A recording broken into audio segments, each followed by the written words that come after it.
Hey everyone, and welcome. Today we're jumping into one of the most exciting and honestly mind-blowing shifts happening in tech, AI image generators.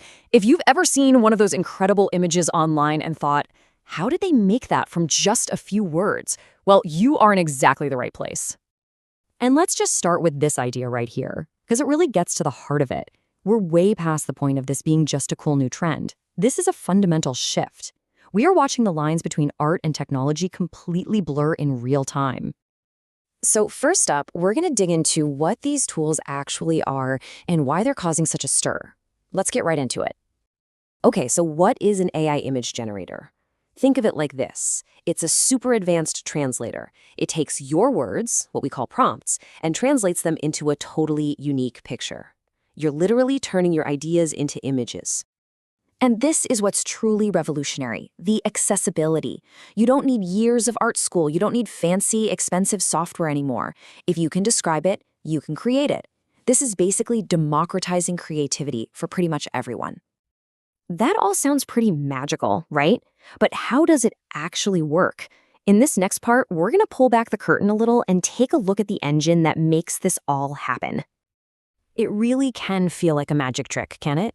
But behind it all is this really fascinating interactive process. It's not just you telling a machine what to do, it's more of a collaboration. So it's really a three-step dance. First, the AI reads your prompt and tries to understand every little detail. Then, it generates a first draft of the image. But here's the crucial part. It doesn't just stop there. You get to give feedback, tweak things, and refine it until it perfectly matches what's in your head. It's this back and forth that makes it feel less like a tool and more like a creative partner. Of course, not all these generators are the same.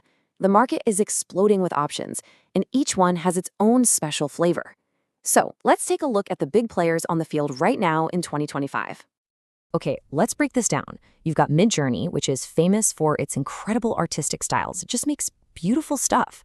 Then there's Stable Diffusion, which is a whole different animal because it's open source. That means it's free and incredibly flexible if you like to tinker. Then you have the heavy hitters like DALL-E, known for its deep customization, and Imagen 4 Ultra, which is all about getting the most jaw-droppingly realistic images possible. We're even seeing regional players like Seedream pop up. Really, it all comes down to finding the right tool for the job, whether you're after a specific style, total control, or just pure photorealism. So we know what they are, we know how they work, but what are people actually doing with them? This is where it gets really fun. Let's look at how they're being used out in the real world. And the answer is pretty much everything. Think about it. Marketing teams can spit out a bunch of unique ads in minutes. An author can illustrate